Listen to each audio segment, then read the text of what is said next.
Hong Kong is extending its two-week social distancing measures through the Chinese New Year period and is giving out $460 million in its latest round of relief funds for business.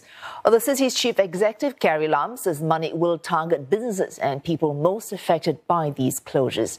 Deborah Wong joins us live with the very latest. Deborah, a blow to businesses that are already struggling under prolonged curbs.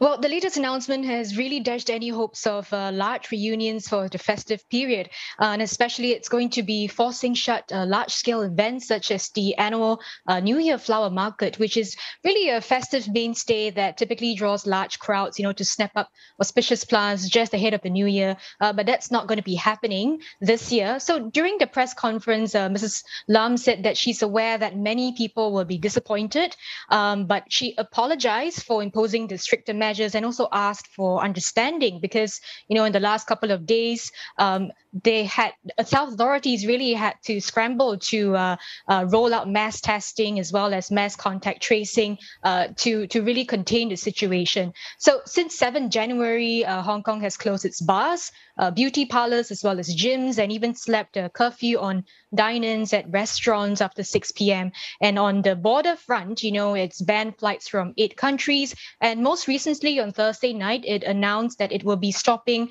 all transit flights from about 150 high-risk places entering Hong Kong. And Mrs. Lam explained that this is really to reduce the strain of imported cases in the hospitals. However, transit flights coming in from China will still be allowed. So Hong Kong has actually aligned with China's zero COVID policy, and it's really making clear its desire for close integration with the mainland. In fact, it's reprioritizing border reopening with China before it opens up to the rest of the world.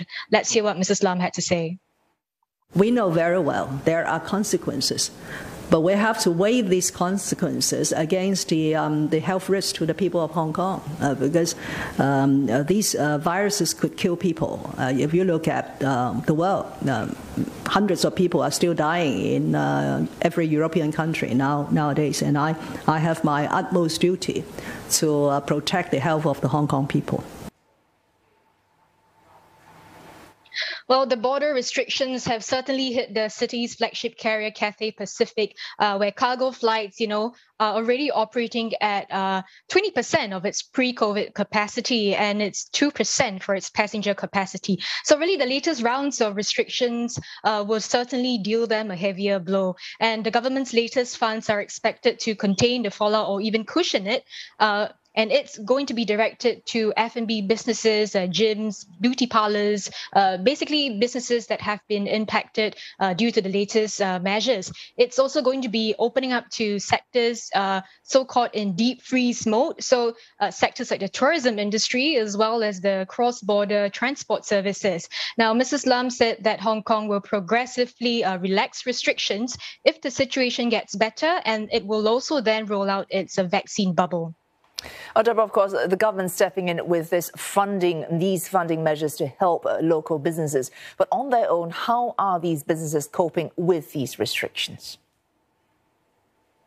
Well, on the business front, we've heard that 7 unions have actually signed a joint appeal, requesting for the government to support them with about 6.3 billion Hong Kong dollars. Now, this is really way above whatever amount that Mrs. Lam announced today. And the reason for doing so is because they estimate that about 700,000 workers will be facing unemployment in the next couple of weeks. And, this really, with the new slate of restrictions, we are expecting this figure to go a bit higher. And when asked during the press conference whether the government will consider seeking more funds from LegCo, Mrs. Lam says that she will not rule out that possibility if the situation calls for it. Now, as for the pandemic-weary community, Hong Kong really has been in isolation for the last 2 years or so since the pandemic started. They really have to take the latest curbs in their stride, and especially so for businesses who will be hit very severely because large reunions will not be happening at their restaurants. Here's what they had to say. 堂入邊，我諗跌咗60至70% 啦。但係外賣就有增長嘅，咁咯。咁去到農曆年，咁所有經濟一定有影響㗎啦，尤其餐飲業添，一定有影響㗎啦。不過我哋叫細間就可以守得住咯嚇。